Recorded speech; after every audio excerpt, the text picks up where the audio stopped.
Keluaran 2, tapi ayat yang ke-11 sampai ayat yang ke-25. Ini udah jam 2 lewat. Oke, kita berdoa. Kita berdoa ya. Tuhan, aku bersyukur Engkau Allah yang ajaib, Engkau Allah yang besar, dan Engkau telah menyatakan kebenaran-Mu melalui firman-Mu Tuhan, dan kami mau merenungkan firman ini karena kami percaya bahwa kami bukan hanyalah manusia yang punya tubuh jasmani, tapi kami juga punya roh dan jiwa, dan roh maupun jiwa kami hanya bisa dipuaskan oleh Engkau sendiri Tuhan. Dan kami percaya bahwa kebenaran-Mu yang akan memimpin kami dalam kehidupan, kebenaran-Mu akan memimpin kami akan pengenalan tentang Allah. Dan kami percaya bahwa setiap firman yang kami dengarkan tuh gak akan sia-sia Tuhan. Tapi kami percaya Roh Kudus yang akan mengerjakan, yang akan menghasilkan karya dari kebenaran firman-Mu, sehingga kami dapat berbuah, kami dapat menjadi saksinya Tuhan, kami dapat menceritakan kebaikan Tuhan kepada orang sekitar kami. Terima kasih banyak Tuhan, di dalam nama Tuhan Yesus, amin. Ya, shalom semua teman-teman. Jadi kita mau bahas dari Keluaran 2 ayat yang 11 sampai ayat yang ke-25. Kemarin, baru minggu ini sih ya, saya bahas dari kitab Keluaran. Sebelumnya bahas dari Keluaran pasal pertama, lalu kemarin Keluaran pasal kedua ayat yang pertama sampai ayat yang ke-10. Lalu hari ini kita lanjut ayat 11 sampai 25. Boleh sambil dibaca ya Alkitabnya lewat gadget atau laptop. Jadi supaya sambil baca gitu. Jangan cuma dengerin dari saya aja. Ntar, ini Stella salah baca nih gitu kan. Kita baca sama-sama. Pada waktu itu ketika Musa telah dewasa, ia keluar mendapatkan saudara-saudaranya untuk melihat kerja paksa mereka. Lalu dilihatnyalah seorang Mesir memukul seorang Ibrani, seorang dari saudara-saudaranya itu. Ia menoleh ke sana, ke sini, dan ketika dilihatnya tidak ada orang, dibunuhnya orang Mesir itu dan disembunyikannya mayatnya dalam pasir. Ketika keesokan harinya, ia keluar lagi, didapatinya 2 orang Ibrani tengah berkelahi. Ia bertanya kepada yang bersalah itu, "Mengapa engkau pukul temanmu?" Tetapi jawabnya, "Siapakah yang mengangkat engkau menjadi pemimpin dan hakim atas kami? Apakah engkau bermaksud membunuh aku sama seperti engkau telah membunuh orang Mesir itu?" Musa menjadi takut sebab pikirnya tentulah perkara itu telah ketahuan. Ketika Firaun mendengar tentang perkara itu, dicarinya ikhtiar untuk membunuh Musa. Tetapi Musa melarikan diri dari hadapan Firaun dan tiba di tanah Midian. Lalu ia duduk-duduk di tepi sebuah sumur. Adapun imam di Midian itu mempunyai 7 anak perempuan. Mereka datang menimba air dan mengisi palungan-palungan untuk memberi minum kambing domba ayahnya. Maka datanglah gembala-gembala yang mengusir mereka. Lalu Musa bangkit menolong mereka dan memberi minum kambing domba mereka. Ketika mereka sampai kepada Rehuel, ayah mereka, berkatalah ia, "Mengapa selekas itu kamu pulang hari ini?" Jawab mereka, "Seorang Mesir menolong kami terhadap gembala-gembala. Bahkan ia menimba air banyak-banyak untuk kami dan memberi minum kambing domba." Ia berkata kepada anak-anaknya, "Di manakah ia? Mengapakah kamu tinggalkan orang itu? Panggillah dia makan." Musa bersedia tinggal di rumah itu, lalu diberikan Rehuel lah Zipora, anaknya kepada Musa. Perempuan itu melahirkan seorang anak laki-laki, maka Musa menamainya Gersom. Sebab katanya aku telah menjadi seorang pendatang. Dari Keluaran 2 ayat 11 sampai ayat yang 25. Jadi, kemarin kita bahas tentang bayi Musa. Ya, bagaimana dengan iman, karena iman orang tuanya Musa menyembunyikan Musa. Tapi nggak bisa lama-lama, ya kan? Karena bayi Musa makin gede, ya kan? Tangisannya makin gede gitu ya. Lalu gimana? Orang tuanya Musa ternyata tidak berhenti berputus asa. Mereka membuat perencanaan bagaimana bayi Musa dapat tetap hidup sekalipun bukan dengan asuhan mereka. Iya, live setiap jam 2. Nah, jadi bayi Musa akhirnya direncanakan, dan singkat cerita akhirnya bayi Musa justru bertemu gitu ya lewat lewat uh, Teberau itu, akhirnya ketemu sama putri Firaun. Yang ternyata putri Firaun justru melihat bayi itu merasakan belas kasihan dan mau mengangkat bayi itu menjadi anaknya. Ya, nah sekarang kita akan baca Musa yang menjadi dewasa. Ya, jadi saya live setiap Senin sampai Jumat jam 2 siang. Nah, jadi sekarang ceritanya Musa telah dewasa. Dan kalau kita perhatikan, firman Tuhan mengatakan Musa keluar mendapatkan saudara-saudaranya untuk melihat kerja paksa mereka. Dulu kita pikir, kenapa sih Musa tiba-tiba bunuh seorang Mesir kan gitu ya. Lalu akhirnya dia langsung menyembunyikan mayatnya. Tapi kalau kita perhatikan, nah ini penting ya. Setiap kali kita baca firman Tuhan, kita harus perhatikan bahwa setiap asumsi kita, setiap kebenaran yang telah kita tahu, itu kita geser dulu. Supaya apa? Supaya ketika kita baca firman Tuhan, Roh Kudus dapat memberikan kita pengertian lebih lagi yang baru. Karena saya percaya ini firman Allah yang hidup. Hari ini kita baca Keluaran 2 ayat 11, kita akan ngomongin hal ini. Ya, nanti tahun depan kita baca lagi kitab Keluaran dan masuk ke Keluaran pasal kedua. Kita bisa dapetin pengertian yang baru. Karena saya percaya bahwa Roh Kudus yang akan menuntun kita untuk mengenali, mendalami, mengetahui firman Tuhan. Karena ini adalah firman Allah yang hidup. Nah, itu luar biasanya. Ya, jadi pentingnya ketika kita baca firman Tuhan, kita sampingin dulu nih asumsi kita. Kita kesampingkan dulu nih hal-hal yang kita udah tahu. Supaya kita baca seperti pertama kali kita baca. Ya, jadi kita baca tanpa kita membaca dengan asumsi. Kalau kita baca dengan asumsi, udah tahu tentang Musa, udah that's it. Kita nggak dapetin hal yang baru. Ya, nah firman Tuhan mencatat bahwa Musa keluar mendapatkan saudara-saudaranya. Jadi meskipun Musa diangkat sebagai anak dari putri Firaun, dan Musa juga dididik, diajar sebagai seorang Mesir, Musa tahu bahwa dia bukanlah orang Mesir sesungguhnya gitu ya. Firman Tuhan mengatakan ia keluar mendapatkan saudara-saudaranya untuk melihat kerja paksa mereka.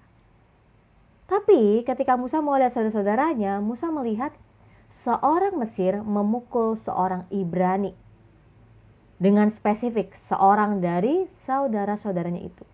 Jadi Musa lihat ada seorang Mesir, mungkin kita bisa katakan mandor gitu ya, yang lagi memukul seorang Ibrani yang saat itu statusnya adalah budak. Dan ketika Musa melihat hal itu, ia menoleh ke sana ke sini dan dilihatnya tidak ada orang, maka dibunuhnya mandor itu. Ya, orang yang memukul salah satu budak dari orang Ibrani itu yang adalah saudaranya Musa. Dan ketika Musa melihat bahwa ini lagi sendirian nih orang Mesir ini, si mandor ini nih. Ya udah dibunuhnya orang Mesir itu dan disembunyikannya mayatnya ke dalam pasir, di dalam pasir. Jadi untuk seorang mandor itu memukul atau menciderai, membuat budak menderita, dalam hukumnya Mesir itu nggak masalah. Karena kan siapa pemimpin, siapa budak, kan gitu ya. Tapi yang sekarang jadi masalah adalah Musa membunuh seorang Mesir. Nah, itu masalahnya. Itu yang menjadi masalahnya gitu ya. Nah, terus Musa tahu kalau itu salah, makanya disembunyikan mayatnya. Kalau misalnya dia tahu itu benar kan ya udah, mati-mati aja si orang Mesir itu, tapi enggak kan. Mandor itu disembunyikannya di dalam pasir. Jadi Musa tahu yang dilakukan itu salah. Nah, ketika keesokan harinya Musa lagi keluar, didapatinya dua orang Ibrani tengah berkelahi. Konteksnya adalah Musa tahu bahwa orang Ibrani itu adalah saudara-saudaranya. Ia bertanya kepada yang bersalah itu, "Kenapa kamu pukul temanmu?" Cuma nanya gitu. Tapi responnya orang Ibrani itu apa? "Siapakah yang mengangkat engkau jadi pemimpin dan hakim atas kami? Siapa kamu? Hak kamu apa untuk menjadi hakim atas kami? Nah, yang kedua, salah satu orang Ibrani itu mengatakan, apakah kamu bermaksud membunuh aku sama seperti kamu telah membunuh orang Mesir itu? Langsung Musa takut loh. Jadi orang-orang udah tahu. Orang-orang tahu bahwa seorang Mesir itu dibunuh sama Musa dan Musa menyembunyikannya di dalam pasir. Padahal Musa lihatnya tadi apa? Gak ada orang yang lihat, ya kan?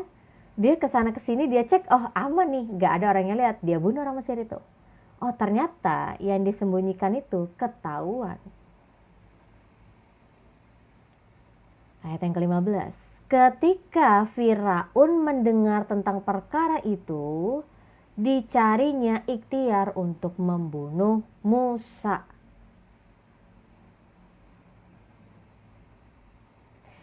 Jadi informasi ya peristiwa tentang Musa yang membunuh salah seorang mandor Mesir itu dan menyembunyikannya, ternyata bukan cuma diketahui sama orang Ibrani, tapi udah sampai ke Firaun, udah sampai ke Raja Mesir saat itu.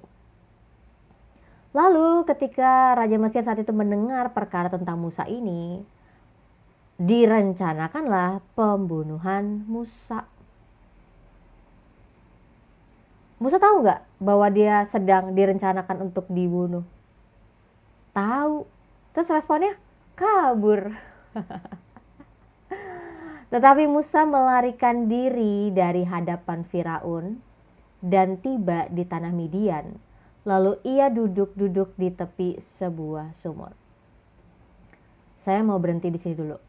Ini waktu kecil Musa udah berada dalam situasi dikejar-kejar oleh kematian gitu ya. Tapi sebelum Musa pun lahir, bangsa Israel tuh memang udah berhadapan dengan penderitaan dan kematian gitu ya.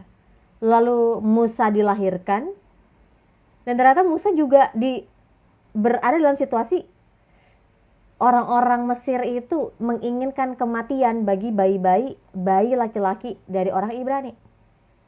Dan ketika Musa udah dewasa, masih juga mengalami situasi di mana diharapkan kematiannya.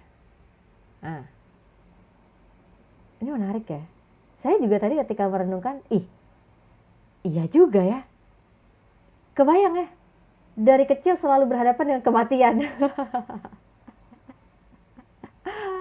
Udah gede pun, udah tua pun masih berhadapan dengan kematian. Dan yang merencanakan kematian masih orang Mesir juga lagi. Lalu akhirnya Musa melarikan diri dan tiba di tanah Midian.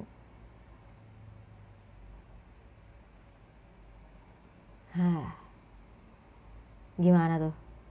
Ya lucu juga ya, dari kecil udah dihantui dengan kematian, nah sekarang udah gede berhadapan lagi dengan ancaman kematian.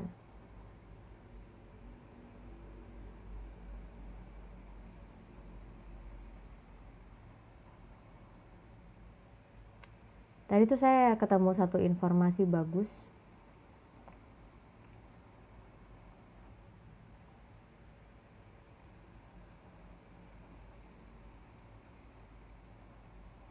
Jadi dikatakan dulu ya, dalam masa zaman itu, memang orang Mesir itu punya yang namanya death penalty gitu ya, hukuman mati gitu. Kalau kita lihat dari sumber-sumber sejarah itu, tapi memang dari sumber-sumber sejarah itu nggak ada buktinya bahwa hukuman mati itu diberikan bagi seseorang yang melakukan pembunuhan. Ya.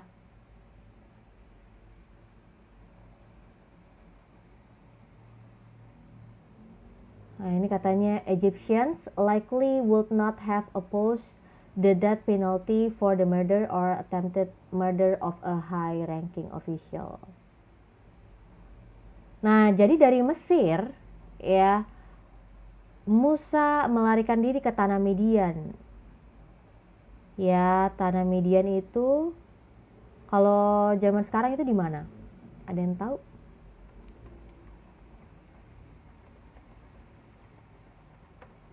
Midian modern day.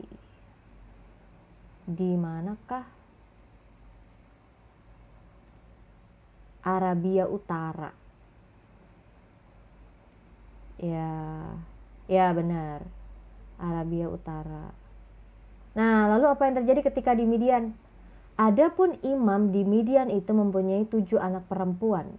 Mereka datang menimba air dan mengisi palungan-palungan untuk memberi minum kambing domba ayahnya. Maka datanglah gembala-gembala yang mengusir mereka, lalu Musa bangkit menolong mereka dan memberi minum kambing domba mereka. Nah, jadi kalau kita lihat ya, dari tadi sebelum kisahnya sampai sekarang Musa di Midian, Musa tuh selalu punya satu sikap, satu keinginan, satu kecenderungan untuk membantu orang yang sengsara gitu ya, untuk membantu orang yang menderita. Musa nggak bisa melihat ada orang yang menyebabkan penyiksaan kepada orang lain gitu ya. Tadi sebelumnya Musa lihat ada orang Ibrani gitu ya yang dibuat menderita oleh salah satu mandor Mesir, lalu dia bunuh orang Mesir itu.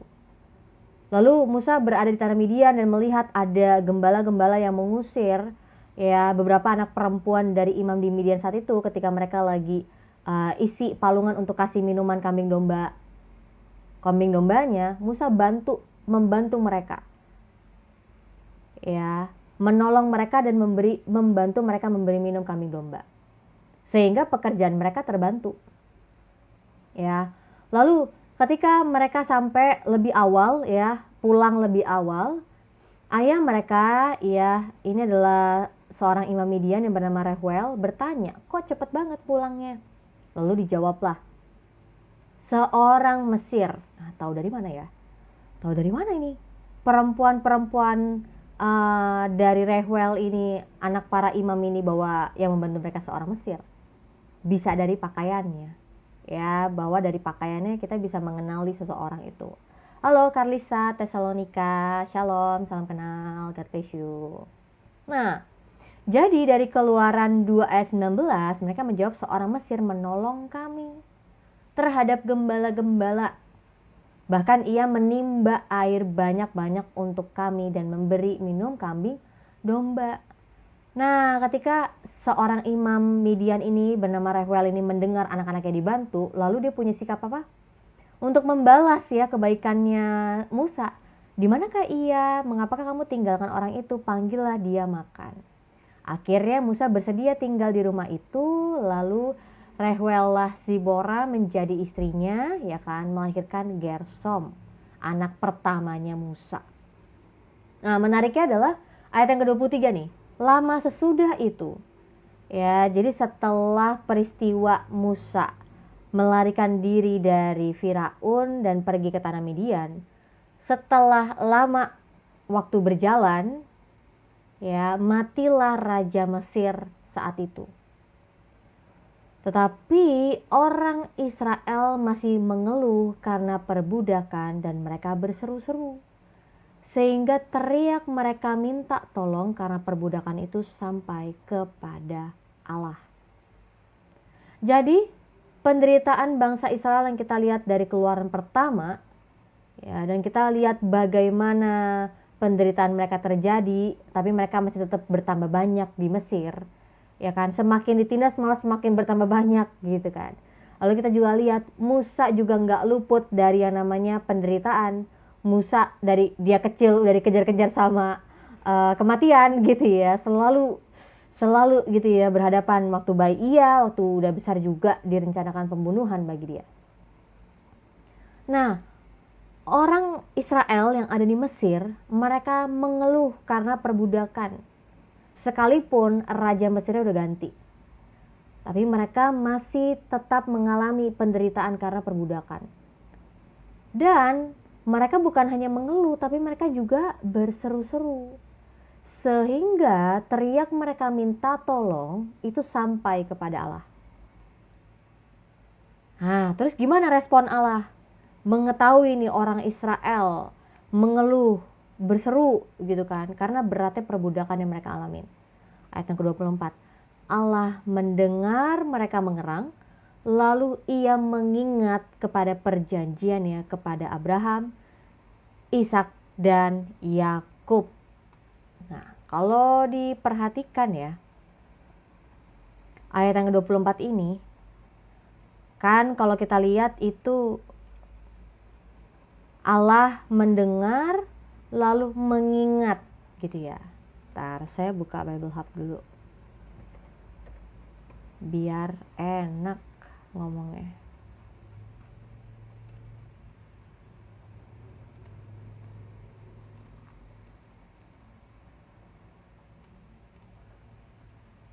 Keluaran 2 ayat 24.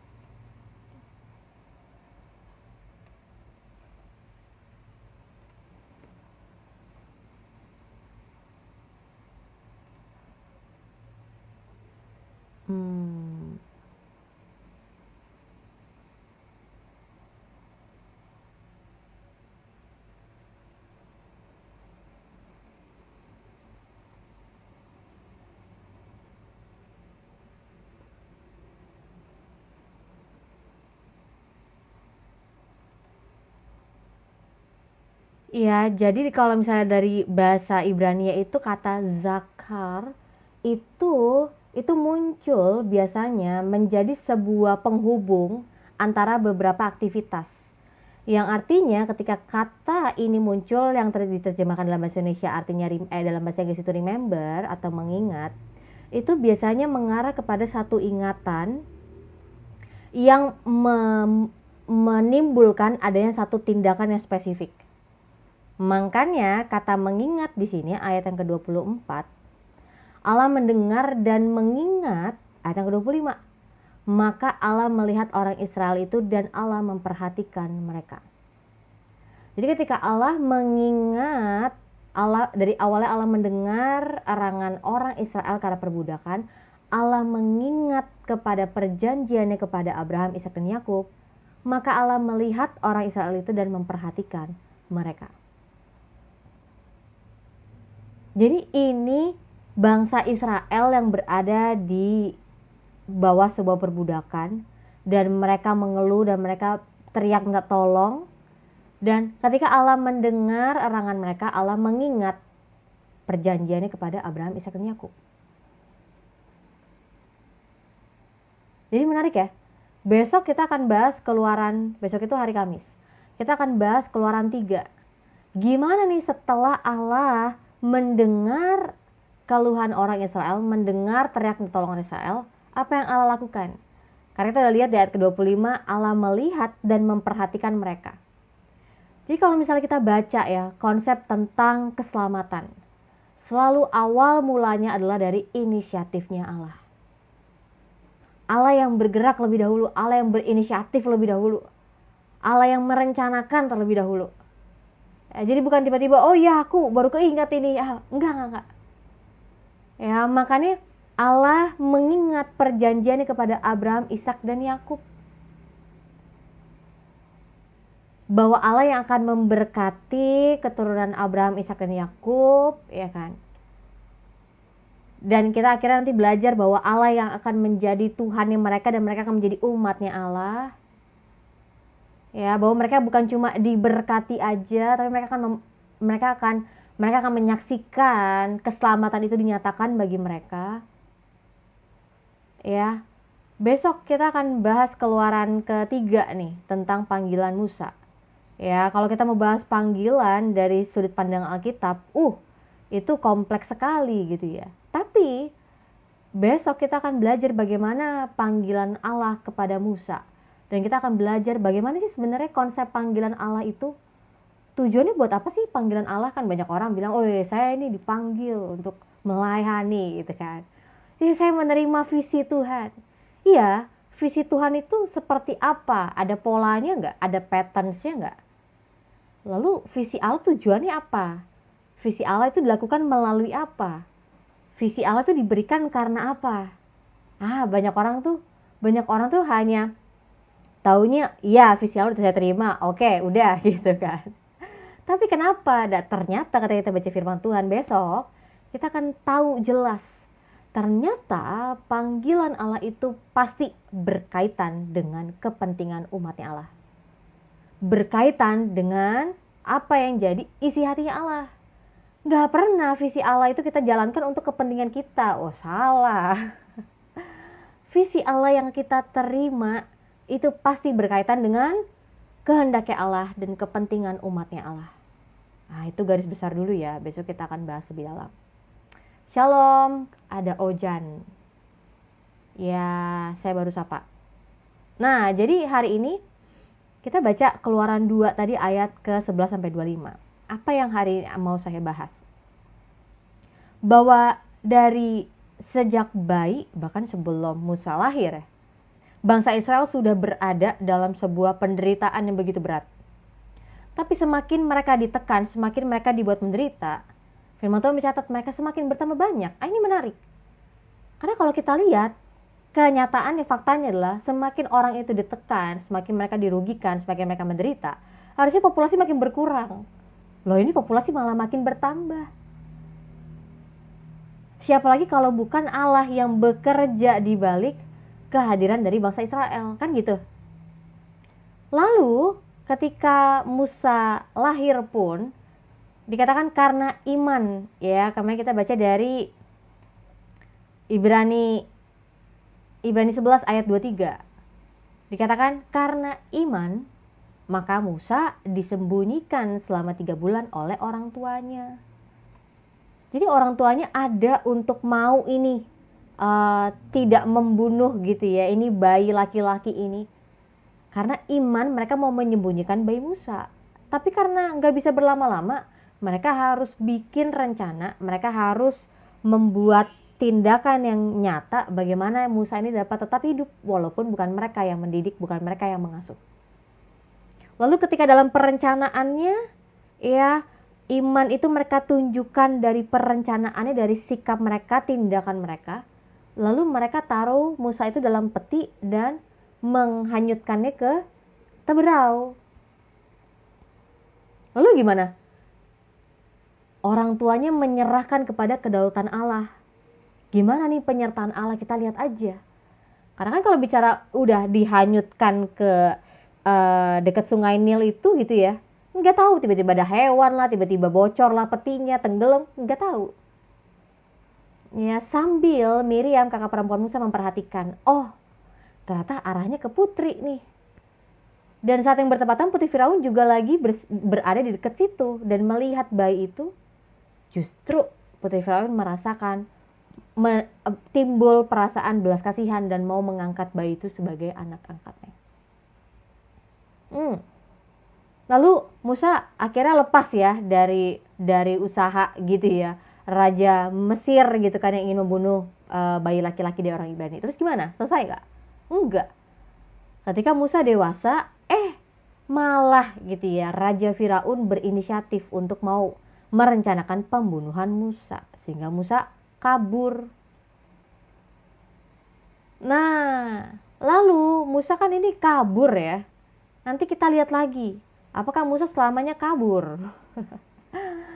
Apakah Musa selamanya akan menjadi orang yang penakut? Ya, kayak gini. Ya kan direncanakan pembunuhan, Musa kabur. Lalu orang bilang, wajar lah, namanya juga lagi pengen dibunuh orang, ya kita kabur. Ya, keinget dulu ya tentang Abraham ketika dia keluar dari tanah ayahnya dan dia menuju ke tanah yang Tuhan telah janjikan gitu kan. Lalu dia berada di tanah Mesir, lalu dia jadi bohong gitu kan sama Raja Mesir saat itu dan orang-orang istana kalau istrinya itu bukanlah istrinya tapi saudaranya. Dikatakan kenapa Abraham bohong? Karena takut, tidak ada orang yang takut akan Tuhan di tempat itu. Takut mati. Nah, pertanyaannya adalah, kalau ada orang yang merencanakan pembunuhan, lalu kita kabur aja gitu, karena kita kan lagi dikejar-kejar, kita kan lagi rencana pembunuhan, kabur aja. Waktu itu saya lagi bablas tadi, saya bilang ke satu teman saya, wajar nggak kalau Abraham kabur, Abraham bohong kayak gini? Wajar lah, ini bicara hidup dan mati style gitu kan.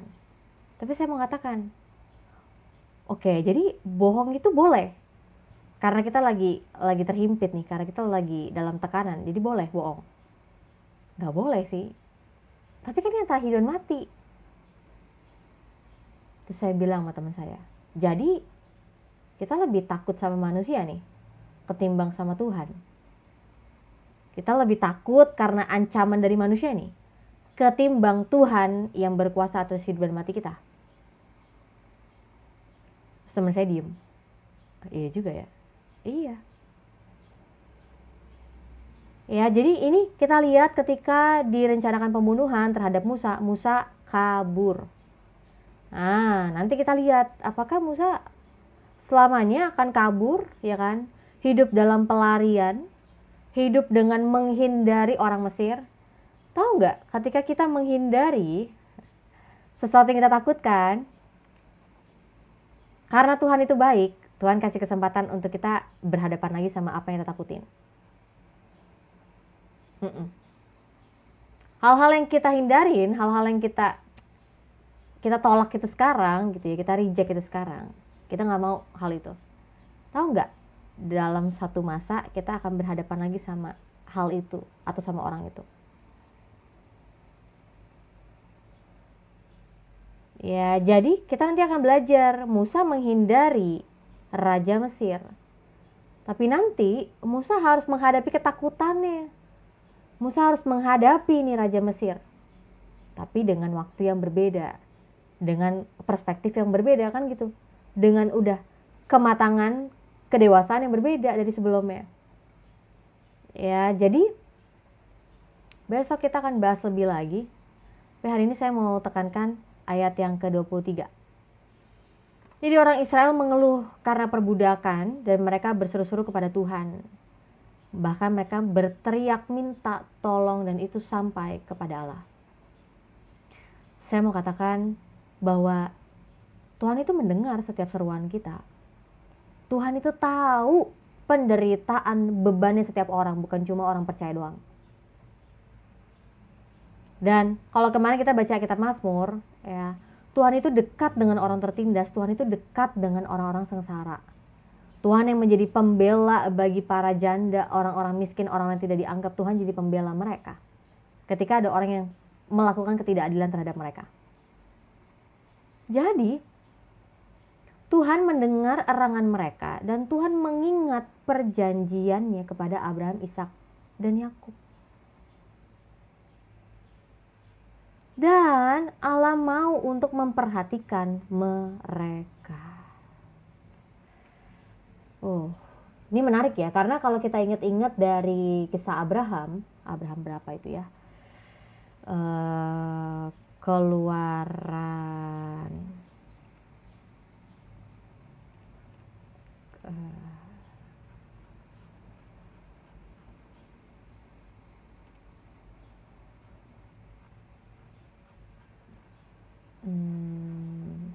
bukan 18.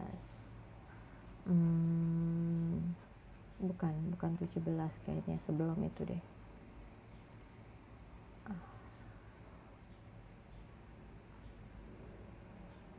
Nah, Kejadian 15 ayat 13. Firman Tuhan kepada Abram, ketahuilah dengan sesungguhnya bahwa keturunanmu akan menjadi orang asing dalam suatu negeri yang bukan kepunyaan mereka. Dan bahwa mereka akan diperbudak dan dianiaya 400 tahun lamanya. Tetapi bangsa yang akan memperbudak mereka akan kuhukum. Dan sesudahnya mereka akan keluar dengan membawa harta benda yang banyak. Nah, kita kan sebagai pembaca kita udah baca ya. Dari kitab Kejadian, lalu Keluaran gitu-gitu sampai baca kitab Wahyu. Kita udah tahu nih garis besarnya seperti apa. Tapi bagi orang-orang Israel saat itu, mereka nggak tahu ini harus gimana. Mereka nggak tahu ini akan berapa lama penderitaan ini terjadi. Mereka nggak tahu nih kapan nih keselamatan akan mereka terima. Kapan mereka akan bisa nggak ya kita berhenti dari perbudakan ini? Bisa nggak ya kita berhenti dari semua penderitaan ini?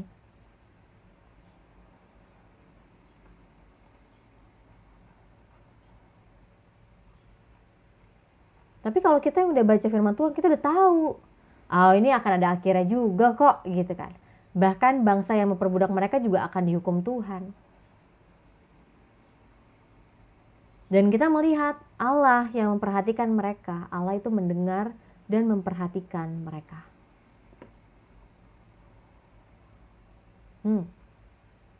Besok kita akan bahas tentang panggilan Allah kepada Musa.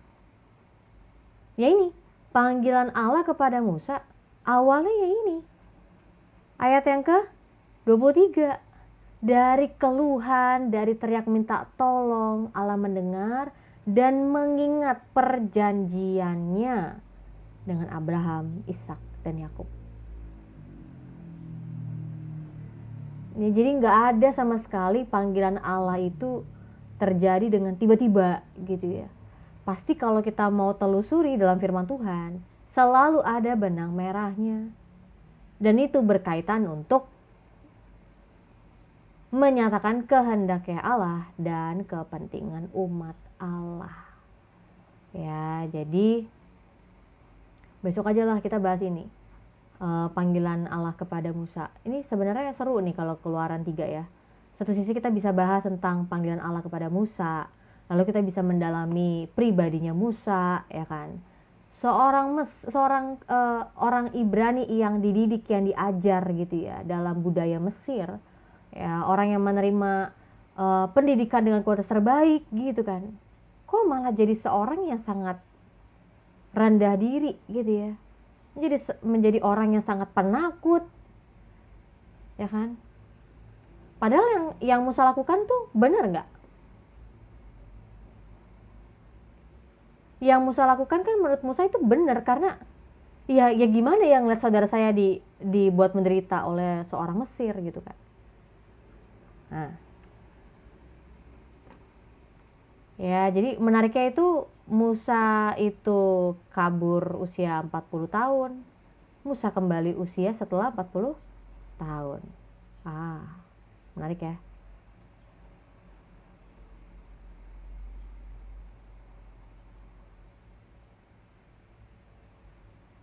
Besoklah kita bahas lebih dalam lagi tentang Musa.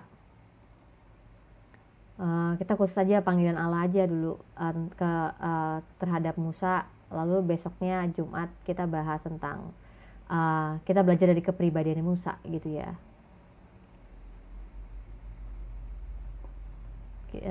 Ya bagus, itu bagus ya, karena kalau kita tuh melihat bicara tentang panggilan Allah kepada hamba-hambanya gitu ya, kita pikir ini pasti seorang yang sempurna, apalagi ini pasti seorang yang sangat selalu kuat dan pintar gitu kan.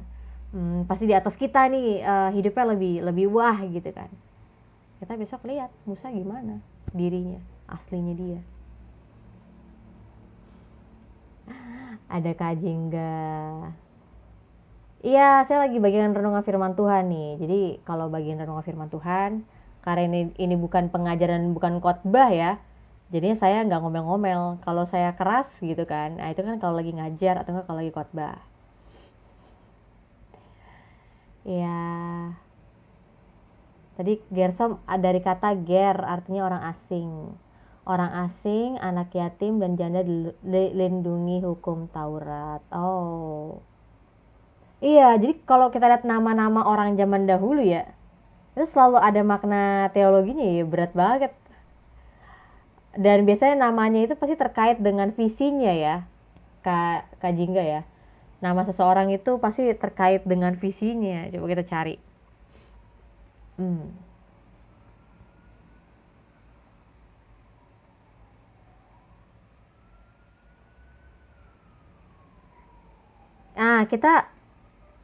Oke, tadi mau ngomongin Musa dulu.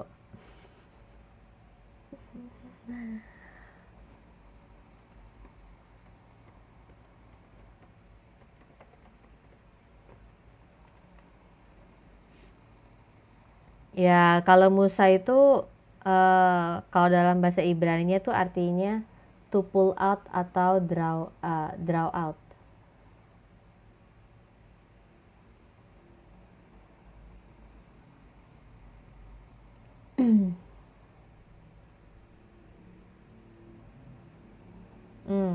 Tapi tadi saya mau keinget nih, kita bahas tentang karakter Tuhan ya. Setelah keluaran ini maka ada hukum terkait orang asing dalam kitab Musa. Ya, ya makanya sebenarnya kalau kita belajar tentang ini ya Kak Jingga ya, perintah-perintah Allah gitu kan, hukum-hukum Allah itu sebenarnya untuk kita bisa mengasihi nih orang lain seperti mengasihi diri kita sendiri gitu ya. Ya tanpa hukum-hukum perintah itu kita nggak tahu kan gimana cara untuk memperlakukan manusia lain, gimana untuk memperlakukan orang-orang asing ya kan, gimana kita memperlakukan keluarga, kita memperlakukan misalnya yang beda jenis gitu kan, dalam arti maksudnya pria itu seperti apa, wanita seperti apa, dan dibikin peraturannya. Jadi sebenarnya kalau kita baca keseluruhan perjanjian lama, kita tahu bahwa memang hukum Taurat itu harus diberikan dan tujuannya baik. Ya, tapi ketika kita baca perjanjian baru, kita bersyukur bahwa kita gak bisa melakukan hukum Taurat itu. Dan itu hanya bisa dilakukan Kristus. Ya, jadi itu pentingnya kita baca firman Tuhan secara berurutan ya. Jangan sepotong-sepotong. Ya, dulu saya gitu orangnya. Jadinya gak ngerti, gak nyambung. Kita mau ngomongin tentang ini dulu nih. Ayat yang kelima ya. 25 maksud saya. Keluaran 2 ayat 25. Kan di sini dikatakan, maka Allah melihat orang Israel itu dan Allah memperhatikan mereka. Saya lihat dari versinya um,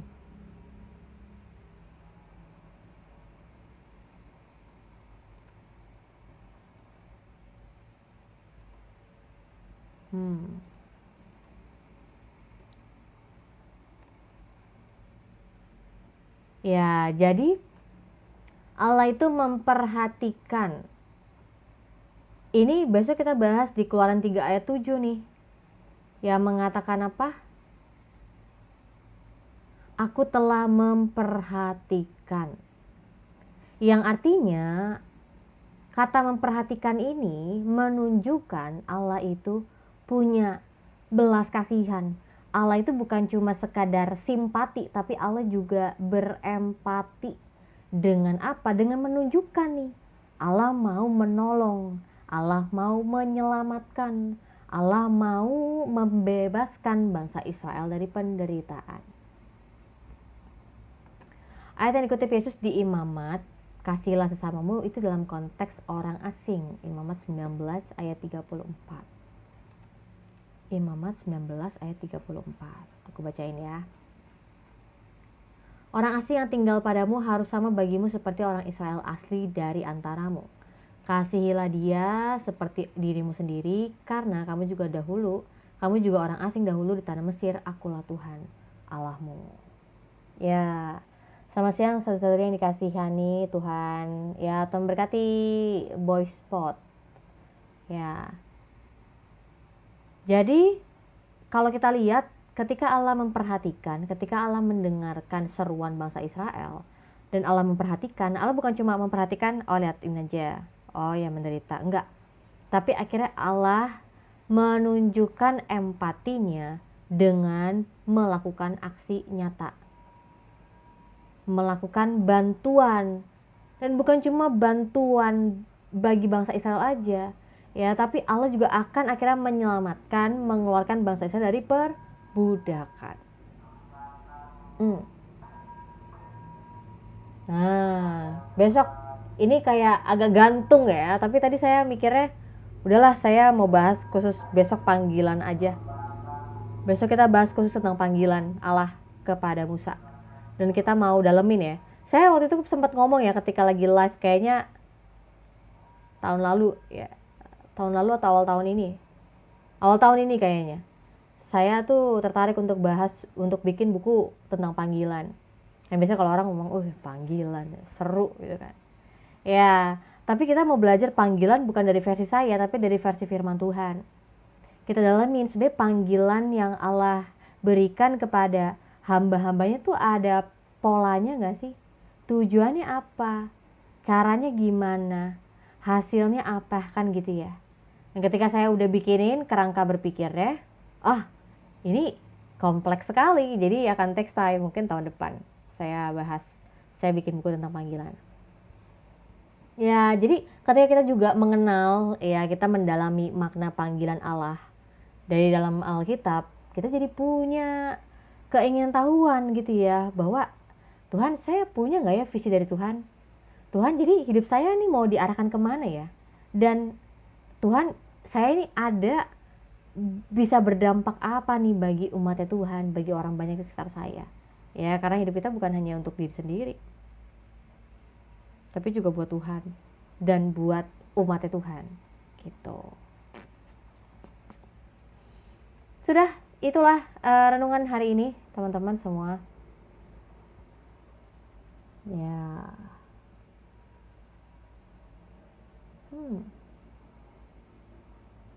Yang tadi saya kebayang itu aja sih, ya ampun, dia dari kecil, bukan, bahkan sebelum Musa ada, orang Israel tuh udah begitu sangat menderita. Dan Musa itu dilahirkan dalam suatu masa perkabungan gitu ya. Karena bayangin, semua bayi laki-laki Ibrani itu dibunuh semua, tapi Musa enggak. Dan Musa juga udah dewasa, dan Musa menghadapi lagi bayang-bayang kematian itu.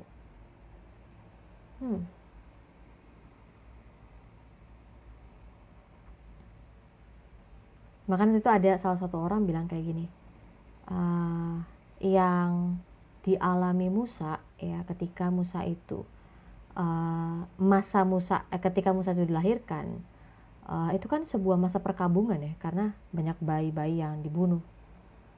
Sama seperti ketika Yesus dilahirkan gitu. Karena raja udah iri kan, katanya ada dengar akan ada seorang raja yang dilahirkan, lalu dia membunuh semua bayi laki-laki. Wah.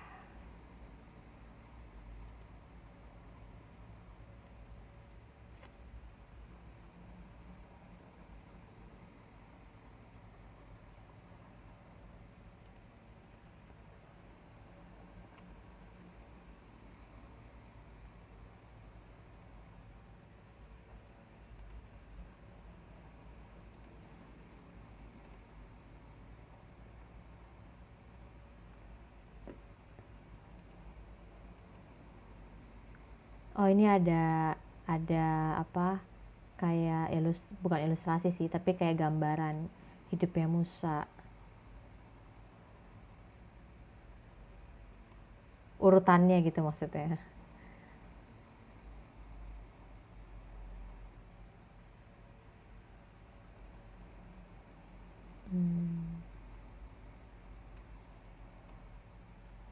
Endingnya gimana?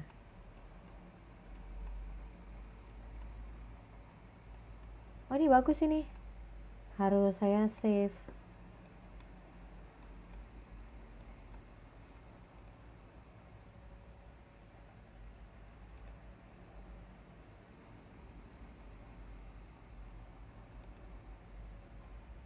Jadi saya kalau misalnya lagi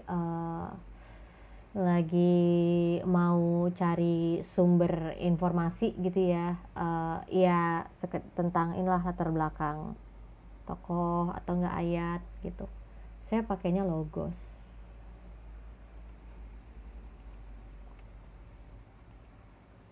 Ini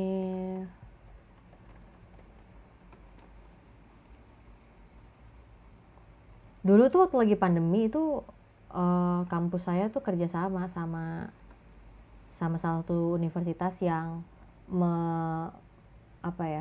bekerja sama dengan Logos, jadi kita bisa dapat buku-buku gratis. Senang banget itu kan, waktu itu juga lagi skripsian gitu kan, buku-bukunya for free nih segala macam, karena tuh lagi pandemi kan 2020. Terus udah 2021 ya udah enggak.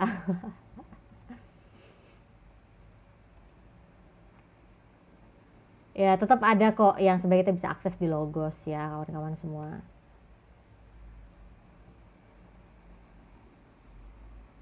Saya juga ternyata, saya ketika nanya sama teman-teman lain, ada juga yang pakai Logos dan udah punya akun.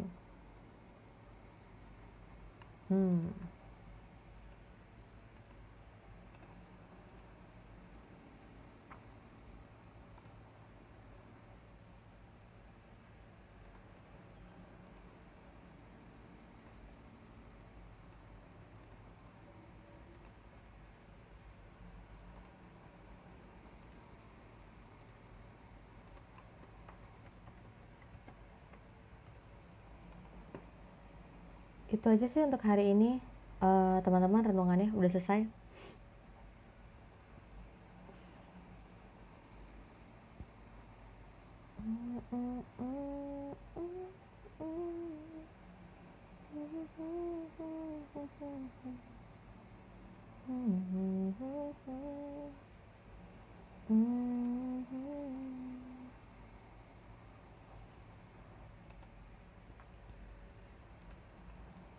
Yesus, hanya Kau yang ku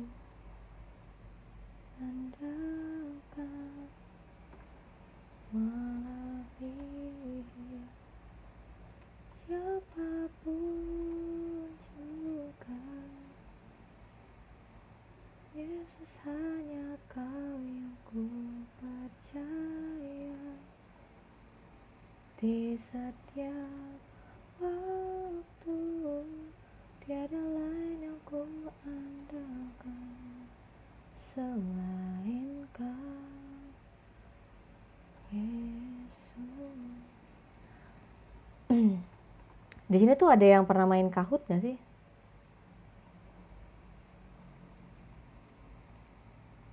Jadi saya tuh pengen coba main Kahoot, kuis interaktif gitu ya.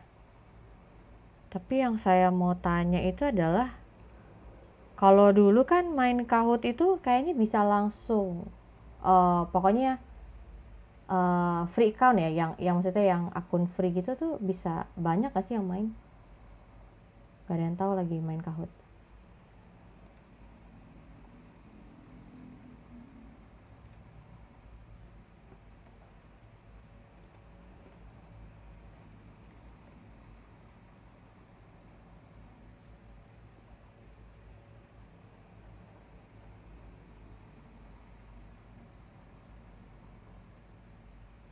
Karena kalau misalnya beberapa lagi di seminar, itu kebanyakan yang bikin gamesnya kan dari Kahoot. Ya, bikin akun, ya terus bikin gamesnya, buat kuis, nama pertanyaan.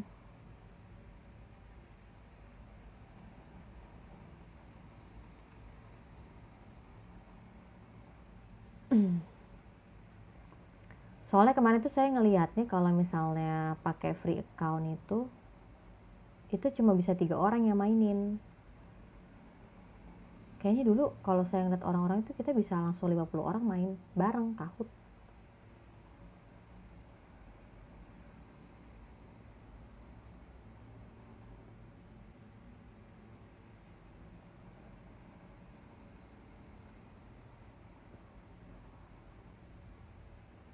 Nah, ini 40 pemain. Gue baca di kolom komentar dulu.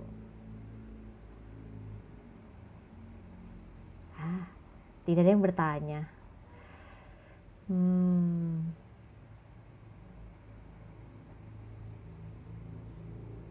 Dia balas.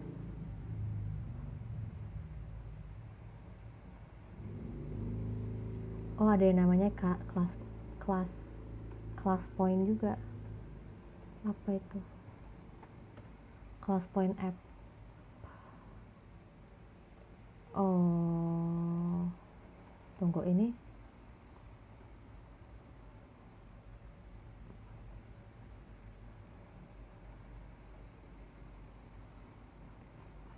Nah, kalau ini 2023 bikin tutorialnya 40 pemain maksimal. Kalau sekarang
Coba ya, kalau di sini tuh dia nggak ada penjelasannya.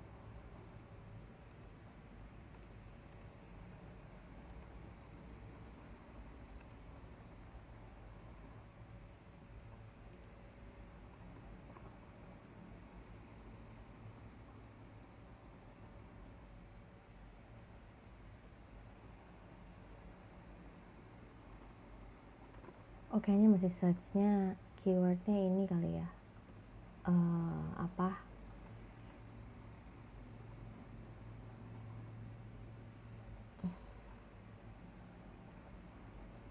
Coba kalau search di Google, eh,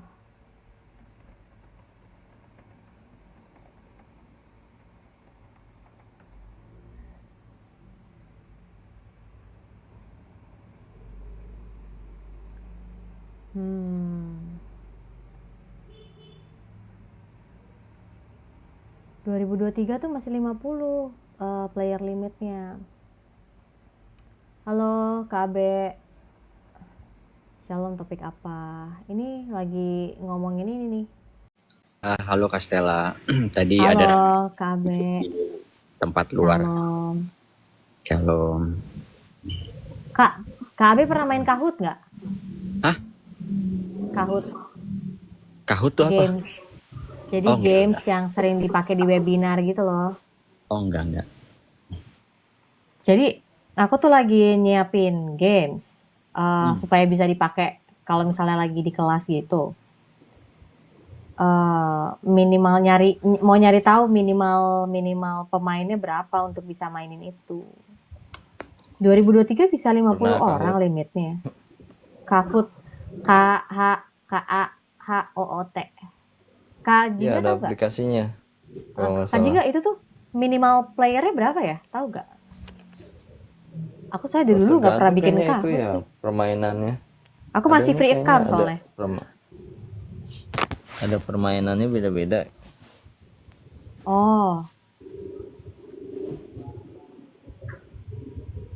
Kaji enggak? Kak Abe lagi ngapain kamar di kamar sebelah? Sebenarnya ya itu tadi tuh, itu parah sih tadi tuh. Tapi saya diem aja. Ya itu jadinya nggak bisa diajak bernalar sih kayak gitu. Ya itu jadi gini Kak. Pertama kali mereka semua itu mendengarkan semua yang kita bicarakan. Tapi mulai masuk satu orang, lama-lama jadi melebar kemana-mana. Tapi prinsipnya, tapi ngomongnya di tempatnya Kak Kastela nih. Jangan deh. Nanti jadi gimana-gimana. Nanti pada kesini. Ya. Tapi saya prinsipnya lagi saya di ngomong kapal gini. mana sih tadi? Di Katolik. Tapi prinsipnya saya bilang, kenapa sih ada perdebatan kayak gitu segala macem? Kalau kalian kan pasti melihatnya dari kutipan-kutipan saja gitu kan. Kayak Protestan menyerang Katolik. Saya memberitahu bahwa udahlah, yang Protestan gak usah nyerang-nyerang segala macem gitu. Prinsipnya begitu sebenarnya. Dan awal-awal tuh mereka semua adem-adem, baik-baik, sampai biasa ya kalau sudah mulai ada sulutan api itu pasti akan kemana-mana. Makanya hanya sebagian orang yang bertahan tadi yang ngerti maksud dari waktu saya pertama kali naik di situ gitu. Nah terus mereka juga bilang bahwa kasih tahu teman-teman kamu supaya stop, jangan bahas-bahas segala macem. Saya bilang bahwa saya kasih tahu Pak, dan apapun yang mereka katakan tidak mewakili daripada iman saya sendiri, saya bilang begitu. Nah sampai situ mereka masih setuju, mereka masih sejuk segala macem. Tapi ya nggak tahu lah.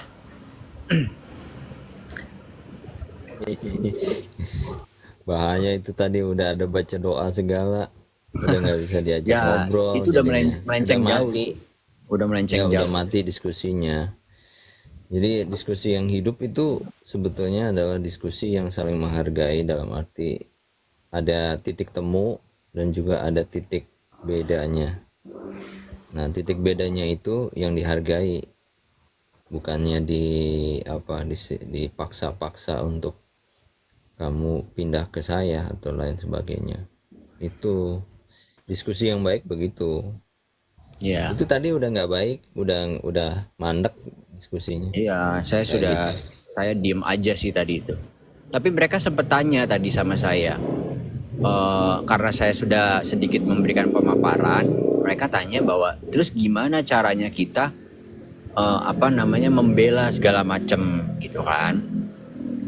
Terus ya saya cuman bilang, ya kalau kamu pengikut Kristus, lihat yang Yesus lakukan. Saya bilang, sakit nggak? Sakit, saya bilang gitu. Dan nggak tahu Kak Jingga udah ada belum waktu saya bilang begitu. Saya bilang coba lihat waktu Yesus mau disalib. Waktu dia dibilang, kalau kamu Tuhan turun dari tiang itu, Yesus ngelakuin nggak? Enggak. Kalau kamu Tuhan buktikanlah begini begitu, Yesus lakuin nggak? Enggak. Tapi dia bisa lakuin. Nah, terus saya bilang bahwa kemenangan dari perspektif itu bukan kemenangan daging, tetapi kemenangannya adalah berupa dia mati lalu bangkit dan menebus kita dari dosa. Itu kemenangan yang sejati.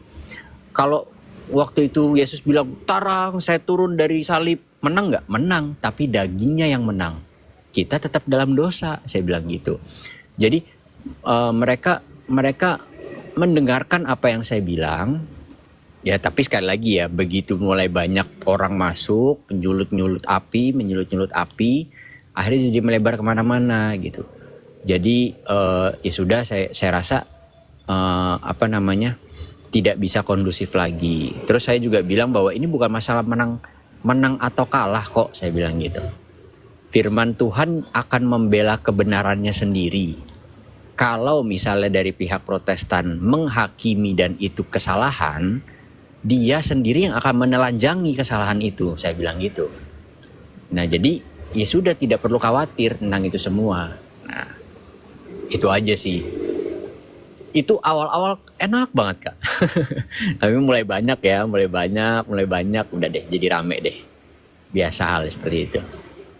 Jadi kalau di Komal kayak gini, kita nggak bisa juga ya bawa ya, kecuali kalau misalnya kita buka Komal untuk gereja kita sendiri gitu ya, atau ya kita hanya bisa ini kan, istilahnya menyampaikan dari sudut pandang kita begitu. Nggak bisa juga kayak memaksakan, karena ada perbedaan, tetap ada perbedaan. Nah, permasalahannya sih sebetulnya itu Protestan sama Katolik kan sebetulnya pengakuannya sama, iman Nisianya itu. Ya. Kecuali dengan Ortodoks ya, Ortodoks berbeda itu. Tapi juga ada yang Protestan yang mengakui pengakuan iman Nisia yang Ortodoks, yang tidak pakai filioque itu. Jadi sebetulnya yang prinsip itu, yang teologisnya itu. Tapi kan sama. Jadi kita itu berantem karena hal-hal yang lain, bukan karena yang Nah, gitu. itu Bukan yang karena tadi saya naikin Kak Jingga pertama kali. Saya bilang, ngapain sih kalian berantem? Saya bilang gitu. Sekarang saya lihat coba. Emang kalau orang Katolik udah pasti masuk neraka, ibaratnya gini. Atau orang Protestan di mata orang Katolik pasti Protestan masuk neraka, dia bilang gitu kan. Lah kalau kalian imannya saja benar pada Tritunggal, pada Yesus dan segala macam, ya terus apa yang menyebabkan kalian menyesat-nyesatkan tentang sakramen? Saya bilang gitu. Apakah sakramen itu menjanjikan kalian bisa masuk surga? Kan enggak juga gitu kan. Kan bukan itu maksudnya. Nah, terus berantem buat apa? Saya bilang gitu. Lalu terus kalian berantem tuh buat apa? Gitu. Loh, keluar Kak Jingga. Gitu Kak Stella. Ya, sebelum daripada melebar, mendingan kembali ke topiknya Kak Stella aja. Thank you Kak Abe. Emang tadi topiknya udah habis juga kok. Tapi anyway, sebenarnya yang kita lupakan adalah kita lagi buka Komal di TikTok nih. Yang artinya ada banyak orang yang memperhatikan gitu ya. Bukan berarti kita berantemnya sembunyi-sembunyi, enggak. Cuma kita ngelihat dampaknya nih. Gimana untuk orang-orang yang nggak menahu tentang itu. Mereka bilang, kenapa sih udah sama Kristen aja berantem? Ya. Betul. Ya karena kita udah paham ya Kak Abe, bahwa kita pakai sosial media untuk penginjilan, kayaknya mungkin kita jadi punya perspektif yang berbeda gitu ya. Ya kalau saya sih, setiap kali saya juga live, saya nggak pernah mau bahas tentang Denom ya. Hmm. Saya juga sama Kak Jingga sering juga kok beda pandangan, beda perspektif. Tapi ya karena kita menyadari bahwa emang setiap orang punya latar belakang yang berbeda, cara berpikir yang berbeda, tapi kan iman kita sama.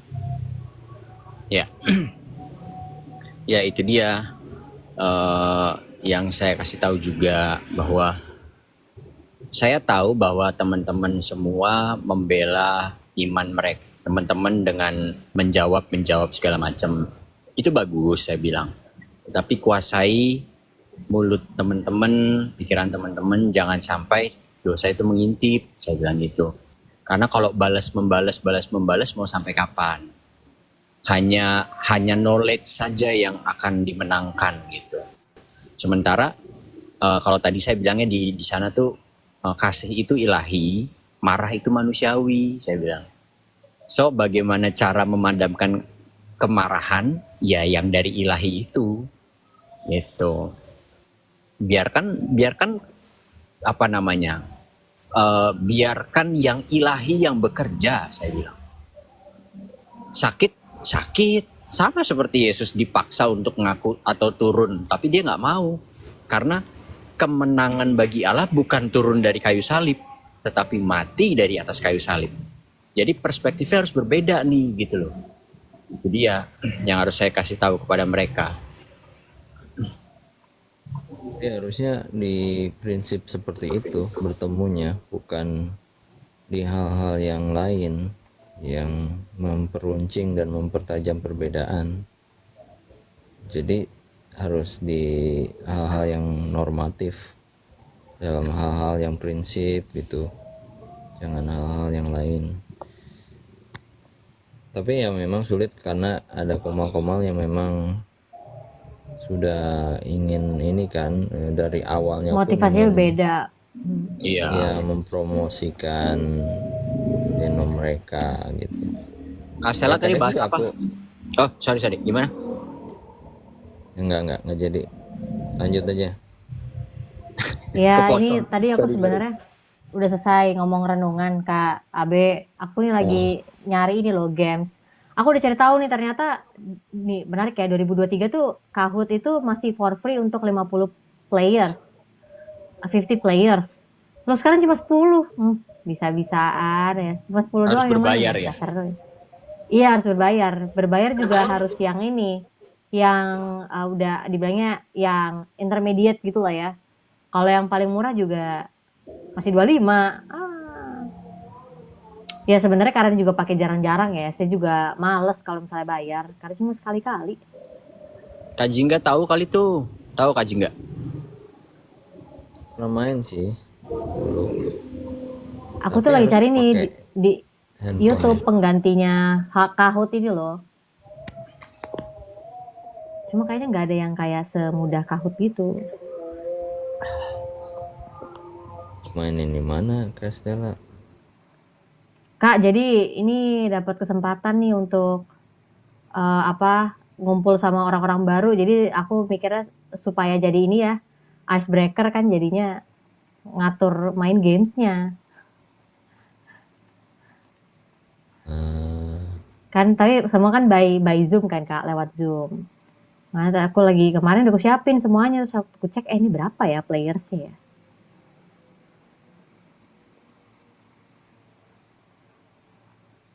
Ya kalau ngomong Denom mah nggak ada habisnya lah. Dan akhirnya yang lebih gedenya akunya. Bukan kepada Tuhannya kan gitu ya. Ada games di Zoom. Kalau di Zoom sih setahu aku ada ya, tapi aku kayak bikin dari aplikasi gitu Kak Sylvia. Jadi namanya Kahoot. Aku pernah lihat itu juga. Kalau main games yang free di Discord Kak. Iya, tapi kalau di Kahoot ini tuh kita bisa bikin gitu loh. Jadi kayak misalnya kita kayak bikin pertanyaannya, harus orang tinggal pilih jawabannya apa gitu. Aku tuh nggak terlalu familiar sama Discord. Ada yang pakai Discord gak di sini? Nggak ada kan? Nah, Sama, aku Kayak juga. saya pakai tapi join sama yang gereja Lutheran di luar Oh, sebagai ini aja apa namanya persahabatan dengan mereka, diajakin sama bishopnya jadi ya oh. ikutlah.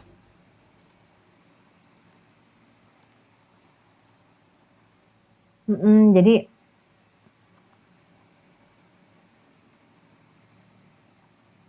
saya tuh lebih nyari itunya, bisa apa, bisa ngisi pertanyaannya itu yang enaknya kan.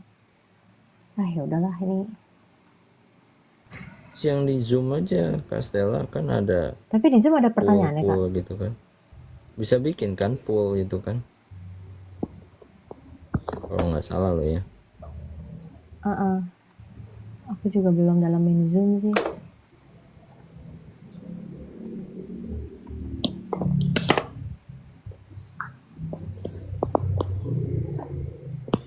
Makan guys, makan.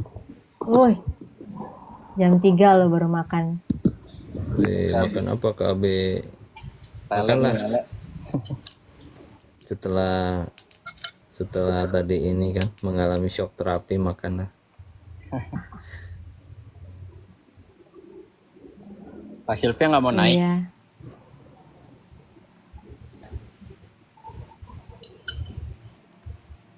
Ya wis, aku turun dulu ya. Ya, KB. Thank you Kak Jingga. Cepet banget, udah capek kali tadi ya, cuap-cuap. Enggak, ini mau makan saya. Sambil makan aja Kak KB. Sylvia. Sambil makan aja KB. Ini soalnya kalau ya turun lagi. Aduh, ini Dia kalau sama Kak Jingga nih udah turun. ngobrol sampai tiap hari loh. Udah sampai kehilangan topik, Turun ini ngomongin dia, apa turun. lagi? Kak Sylvia naik aja tuh. Saya Lagi di turun resto. aja. Nah, iya boleh atau enggak udah selesai lah. Nggak apa-apa, teman-teman semuanya. Besok kita ketemu Bebas lagi. Stella. Thank you Kak Jingga. Tuhan memberkati. Oke, kita doa tutup aja ya, karena juga udah selesai pembahasannya. Kak Sylvia juga masih di resto. Kita berdoa. Tuhan, aku bersyukur bahwa hari ini kami belajar mengamati dan kami melihat bahwa orang Israel di tanah Mesir saat itu benar-benar ngalamin penderitaan yang begitu luar biasa. Bahkan Musa juga nggak luput dari yang namanya penderitaan.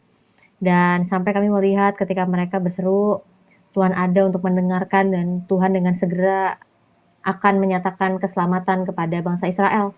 Dan kami besok juga akan belajar tentang panggilan Allah kepada Musa dan kami akan melihat karya Allah yang luar biasa.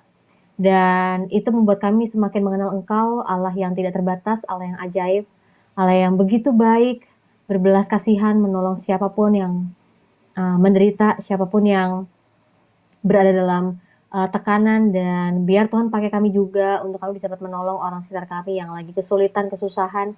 Kami bisa punya belas kasihan yang sama seperti yang telah Kau nyatakan ke dalam diri kami Tuhan. Karena itu sebagai wujud bahwa kami adalah orang-orang yang Engkau telah kasihi. Terima kasih banyak Tuhan, berkat-Mu melimpah dalam kehidupan kami, dalam Tuhan Yesus. Amin. Ya, thank you teman-teman semua. Kita ketemu lagi besok jam 2 sampai selesai. Biasanya selesai jam 4, tapi hari ini udah pada selesai semuanya, nggak apa-apa. Kita ketemu besok ya, kita besok bahas Keluaran 3 tentang panggilan Allah kepada Musa. God bless you, bye-bye.